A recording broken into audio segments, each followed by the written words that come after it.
Hello. आज का जो टॉपिक है उसका नाम है माई सन स्टोरी बाय नदीन गॉर्डिमर। इसको 1990 में पब्लिश किया गया था और ये नदीन की 9th फुल नॉवल थी और उनके one of the best work of fictions में से था। और ये एक ऐसा स्टोरी है जो एक ऐसे फैमिली के बारे में है जो extra marital affair, political struggle और अपार्थीड के चलते पूरी टूट जाती है। तो इसके मैं कैरेक्टर्स आपको बोल देती हूँ। इस स्टोरी के सेंट्रल कैरेक्टर का नाम है सोनी। सोनी की वाइफ है आयला और उनके 2 बच्चे हैं। पहले बड़ी बेटी है बेबी और दूसरा लड़का है विल।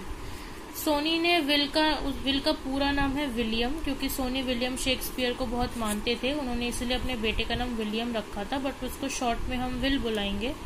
और एक थर्ड पर्सन है जिनका नाम है हैना प्लोमैन, जिनके साथ सोनी का एक्स्ट्रा मैरिटल अफेयर होता है।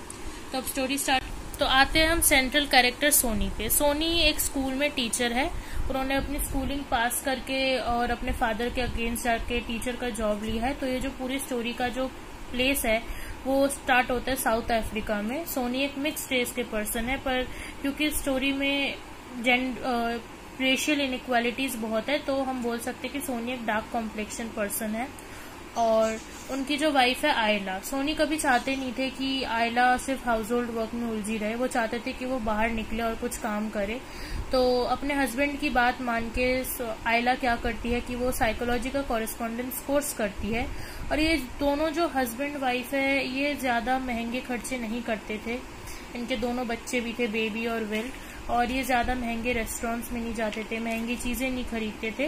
पर फिर भी ये अपनी लाइफ खुशी खुशी जी रहे थे। जो बेबी थी इनकी बेटी, वो आयला की हेल्प करती थी, अपने मदर की हेल्प करती थी कपड़े बनाने में, ड्रेसेस बनाने में। और सोनी विलियम को बहुत टाइम देते थे, विल को। वो अपने बेटे से और बेटी से बहुत प्यार करते थे। तो आते हैं अब हम टीचिंग पे। सोनी जिस स्कूल में पढ़ाते थे, एक बार क्या होता है कि सोनी जिस स्कूल में पढ़ा रहे थे वहाँ पे और जिस जगह में वो रहते थे वहाँ पे रेसिस्टेंस मूवमेंट चालू हुआ था।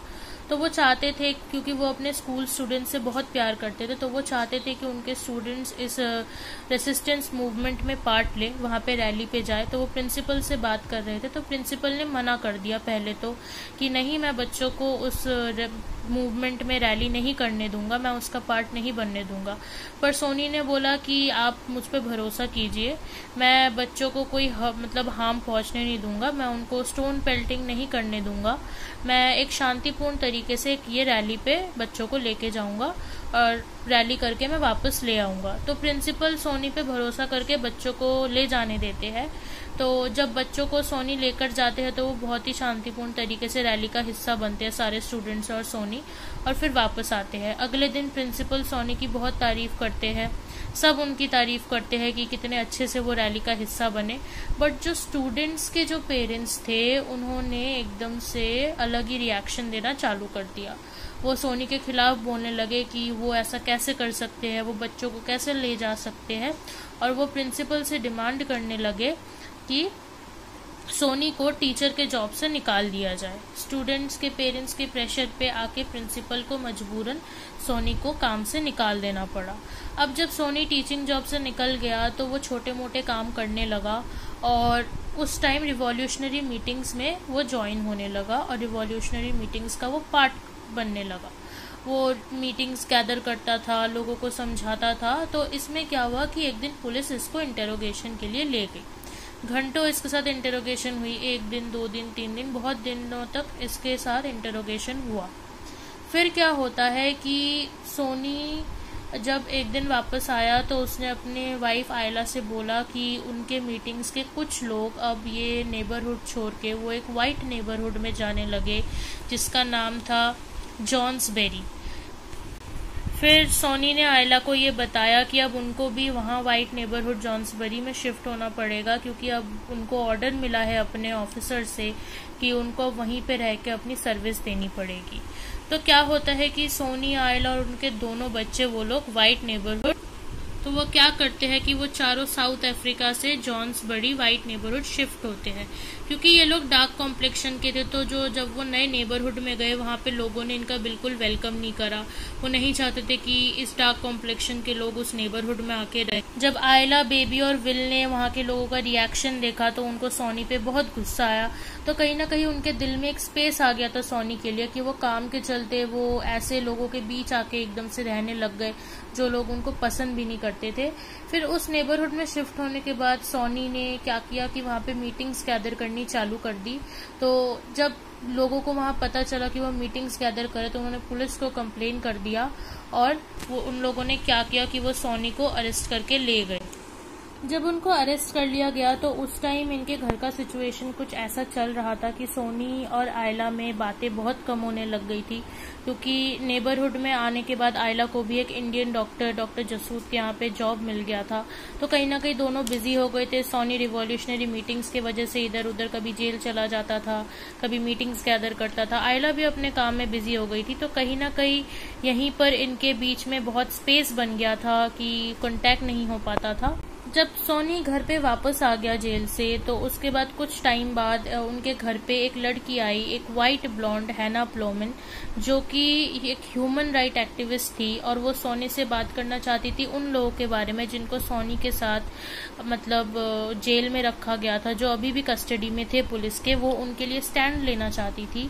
तो इसलिए वो हैना आई थी सोनी के साथ थोड़ा इंक्वायरी करने की क्यों कैसे, तो क्योंकि वो इनकी हेल्प करना चाहती थी। तो कहीं ना कहीं क्या हुआ कि इस वजह से, क्योंकि दोनों मतलब कहीं ना कहीं चेंज लाना चाहते थे और हैना प्लोमन सोनी की हेल्प करना चाहती थी, तो इन दोनों की मीटिंग्स बहुत बढ़ती चली गई। ये बहुत फ्रीक्वेंट मीटिंग्स पे आने लगे, फ्रीक्वेंटली मिलने लग गए। कुछ टाइम मिलने के बाद जब सोनी और हैना मिलने लगे उसके बाद क्या हुआ कि सोनी को जेल हो जाती है। क्यों? क्योंकि सोनी पे ये एक्यूजेशन लगता है कि उन्होंने कुछ बॉयकॉट्स को उकसाया है लोगों के खिलाफ। तो इसलिए पुलिस उनको पकड़ के ले जाती है और सोनी को 5 साल की जेल होती है।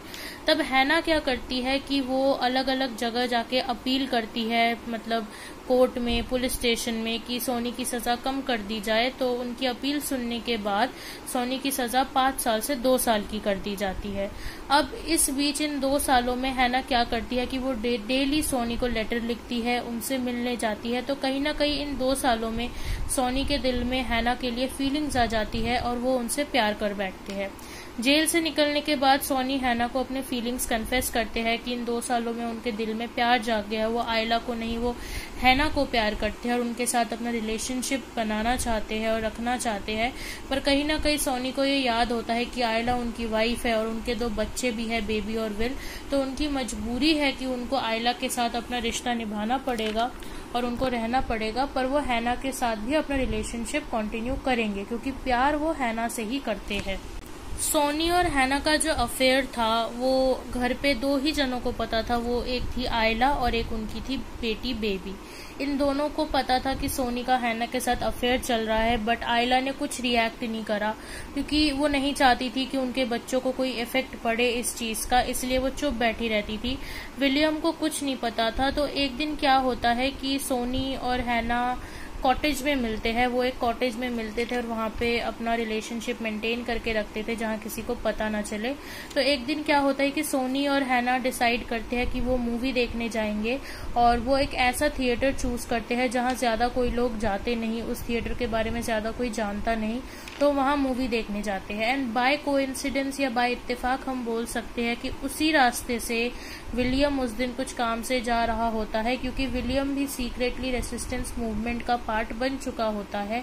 तो सोनी और हैना जिस थिएटर में मूवीज के देख के निकल रहे होते हैं, विलियम उसी रास्ते जा रहा होता है और वो अपने फादर को देखता है कि हैना के हाथों में हाथ डाल के वो थिएटर से निकल रहा है। ये देखने के बाद इसको ये पूरा कंफर्म हो जाता है कि जो सोनी है, जो उसके फादर है, वो हैना के साथ एक्स्ट्रा मैरिटल अफेयर में है। और ये देखने के बाद उसे बहुत गुस्सा आता है कि वो उसके मम्मी के साथ, आयला के साथ बहुत ही गलत उन्होंने करा है। जब विलियम घर पे आके बेबी को इन सब चीजों के बारे में बताता है तो बेबी ऐसे वे में उसको जवाब देती है कि विलियम को पता चल जाता है कि बेबी को पहले से ही पता है कि उसके फादर एक एक्स्ट्रा मैरिटल अफेयर में है, जिसके चलते ऐसा भी हुआ था कि बेबी ड्रग एडिक्ट बन गई थी और उन्होंने अपने आप को हार्म करने की भी कोशिश करी थी, पर आयला ने किसी तरह उन्हें बचाया। और इस बीच क्या होता है कि बेबी फ्रीडम फाइटर्स का मूवमेंट ज्वाइन कर लेती है और वो चली जाती लुसाका चली जाती है, वो जो जाम्बिया में है, वहाँ पे जाके वो फ्रीडम फाइटर्स ट्रेनिंग करती है। कुछ टाइम बाद क्या होता है, आयला भी इन्हीं सब मूवमेंट को ज्वाइन करती है, क्योंकि ये एक ऐसा टाइम चल रहा था जब वो हैना के साथ रिलेशन में थे कि सोनी जिस मूवमेंट में थे, जिस मीटिंग के मतलब मेंबर थे, उस मीटिंग में वो बहुत हाई लेवल पे पहुंच गए थे, रेसिस्टेंस के बहुत हाई लेवल पे पहुंच गए थे। वो लोग उन्हें एक टीचर का ओहदा देने लग गए थे, एक एजुकेशनलिस्ट का ओहदा देने लग गए थे और वो बहुत बिजी हो गए थे, जिसके चलते बेबी भी चली गई, फ्रीडम फाइटर्स की मूवमेंट में चली गई वो लुसाका। आयला बेबी से मिलने चली गई। कहीं ना कहीं विलियम अकेला पड़ गया यहाँ पे। तो आयला जब वापस आई, उन्होंने सोनी को इतना बताया कि बेबी ने वहाँ पे शादी कर ली है किसी से और वो प्रेग्नेंट भी है, पर उसके बारे में ज्यादा बताया नहीं जा सकता क्योंकि वहाँ पे इलीगल है ये सब बताना ज्यादा, इसलिए वो इससे ज्यादा नहीं बता सकती। इस बीच हैना क्या करती है कि हैना को पता चलता है कि लंदन में उसके ग्रैंडफादर की तबीयत खराब है, तो इसलिए उनको वहां जाना पड़ जाता है। कहीं ना कहीं अब क्या होता है कि सोनी अपने पर्सनल मैटर्स, अपने फैमिली मैटर्स के, उनका एक्स्ट्रा मैरिटल अफेयर चल रहा है, उनकी बेटी भी उनको अकेले छोड़ के चली गई, उनकी वाइफ भी अब बिजी रहती है, बेटा भी उनसे एकदम से नफरत करने लगा है, कि उनके लाइफ में चारों तरफ इतनी प्रॉब्लम होने लगती है कि उसका इफेक्ट कहीं ना कहीं उनके मीटिंग्स और मूवमेंट में भी पड़ने लग जाता है। सोनी को एकदम से लोग साइडलाइन करने लग जाते, उनको अलग रखने लग जाते, क्योंकि वो कुछ संभाल नहीं पा रहा था, वो कुछ कर नहीं पा रहा था। तो लोगों ने क्या करा कि उनका ओहदा एजुकेशनलिस्ट का बहुत ही कम कर दिया। सोनी क्या करता है कि वो सारी बातें हैना को जाके बताता है कि कैसे उसके मीटिंग के जो लोग थे अब उसको रखना नहीं चाहते थे, क्योंकि उनको लगता था कि ये कुछ कर नहीं पा रहा, तो इसको हटाना चाहते थे। तो ये सब सुनने के बाद हैना ने कहा कि उसको यूनाइटेड नेशन से, ह्यूमन राइट्स ऑर्गेनाइजेशन से उसको ऑफर मिला है वहाँ पे जाने के लिए और रेफ्यूजी इशू सॉल्व करने के लिए। तो ये सुनने के बाद सोनी बोलता है कि उसको वहाँ चले जाना चाहिए और ये जॉब ले लेनी चाहिए, ये बहुत अच्छी जॉब है कि वो कर सकती है। वो हैना को हाँ बोलते हैं कि तुम जाओ और ये काम करो। आगे क्या होता है कि सोनी जब हैना के साथ अलग जाके ऐसे बातें कर रहा था, उस टाइम क्या होता है कि सोनी के घर पे पुलिस जाती है और वो आयला को अरेस्ट करके ले जाती है। आयला क्योंकि मूवमेंट की मतलब कहीं ना कहीं पार्ट बन चुकी थी, तो उसके ऊपर 4 क्रिमिनल चार्जेस लगे थे, जिस वजह से पुलिस उसको अरेस्ट करके ले जाती है। तो विल बहुत ज्यादा गुस्सा हो जाता है। उसको लगता है कि आज जो कुछ भी उसके फैमिली के साथ हो रहा है, कि सब इधर उधर हो गए हैं, तो ये उसके फादर सोनी के वजह से ही हो रहा है। तो आयला पुलिस वालों को बोलने की कोशिश करती है कि वो उसने ऐसा कुछ गलत करा नहीं है, उसका कोई मतलब कोई क्राइम उसने नहीं। बाद में पुलिस से पता चलता है कि जो आयला थी वो अपने बेटी से मिलने के बहाने जाती थी और वो एक्चुअल में अपने बेटी से कम मिलती थी, पर वो रेसिस्टेंस मूवमेंट की मीटिंग्स में पार्ट लेती थी, जिस वजह से उन्होंने अपना हेयर कट वगैरह सब चेंज करवा लिया था। और क्योंकि ये बहुत सारे मीटिंग्स का हिस्सा बन चुकी थी, इसलिए उनको अंडर 4 क्रिमिनल चार्जेस अरेस्ट किया गया था। और अगर कोई इसको जेल से निकाल सकता था तो वो एक ही मतलब विटनेस था, वो था विल, क्योंकि अगर कोई घर पे आयला के साथ था उस टाइम जिस टाइम वो अरेस्ट हुई, वो था उनका बेटा विल। और आयला नहीं चाहती थी कि उनका बेटा इन सब चीजों में पड़े, वो अपने बच्चों के लिए सिर्फ अच्छा ही सोचती थी। तो ये विल को मना कर देती है कि तुम यहाँ से चले जाओ, तुम इन सब चीजों में मत पड़ो। अब इसी बीच क्या होता है कि जो सोनी है वो अपने बेबी से मिलने लुसाका जाते हैं। तो क्या होता है कि जब घर पे कोई होता नहीं, सिर्फ विल रहता है, तो उस टाइम क्या होता है कि उनका घर वाइट वैंडलिज्म जिसे कि बोलते हैं कि मतलब उनके घर में आके जो, क्योंकि वो वाइट नेबरहुड में रहते थे, तो वहाँ के जो लोग थे उन्होंने आके उनके घर में तोड़फोड़ करनी शुरू कर दी कि ये कैसे लोग हैं, कैसी कैसी मीटिंग्स में पार्ट लेते हैं, रेशियल डिस्क्रिमिनेशन करना चालू कर दिया इनके घर पे।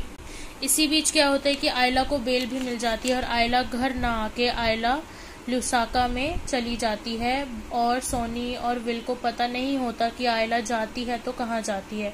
जब सोनी वापस आते हैं जॉन्सबरी में विल के पास, तो वो बताते हैं कि वो बेबी से मिले और उनका बेटा बड़ा हो चुका है और उसका एक गाना रिकॉर्ड करके वो विल को सुनाने के लिए लाए हैं।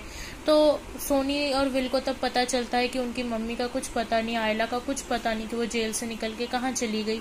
इनको लगता है कि वो स्वीडन में है, पर कहीं ना कहीं कुछ को लगता है कि वो ल्यूसाका में ही कहीं चली गई है। अब ये स्टोरी एंड की तरफ आ जाती है, जहाँ हैना क्या करती है, आयला तो जा चुकी होती है कहीं और जिसका किसी को पता नहीं होता। बेबी भी अब ल्यूसाका में अपने पति और बच्चे के साथ रहती है। हैना भी यूएन रेफ्यूजी इश्यूज को लेके वो चली जाती है ह्यूमन राइट्स ऑर्गेनाइजेशन का पार्ट बनने। वो सोनी को छोड़ देती है और वो कभी वापस नहीं आती और ना ही सोनी से वो कोई कांटेक्ट करती है। अब बचते कौन है, सोनी और विल अकेले बच जाते हैं। तो सोनी को अब लगता है कि अब तो कुछ बचा नहीं है, ना ही वो किसी मीटिंग के पार्ट बन सकते हैं, ना ही वो किसी जॉब में वापस जा सकते हैं। तो अब बचे कौन, ये दोनों बाप बेटे अकेले बच जाते हैं। तो सोनी क्या करते हैं, अपना ज्यादातर टाइम वो विल को देने लग जाते हैं।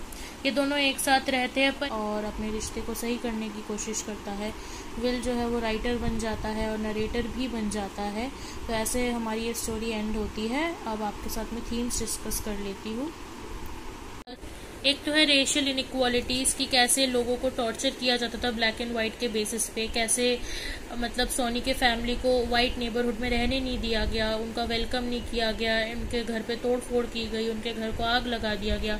सेकेंड है सोशल एक्टिविज्म। सोशल एक्टिविज्म हम बोल सकते हैं कैसे सोनी अलग अलग सोशल मीटिंग्स के पार्ट बने, कैसे उनकी बेटी छोड़ के चली गई, कैसे उनकी वाइफ भी रेसिस्टेंस मूवमेंट का पार्ट बनी। और एक अगर हम बोल सकते हैं वो है लव हम बोल सकते हैं कि एक टाइम पे वो अपने बच्चों से भी बहुत प्यार करते थे, अपनी वाइफ से भी करते थे, पर हैना के आने के बाद वो उससे क्लोज हो गए और वो उससे भी प्यार कर बैठे। तो कहीं ना कहीं इनके लाइफ में बहुत प्रॉब्लम्स हो गई थी। आई होप आपको ये स्टोरी समझ आ गई हो एंड थैंक यू।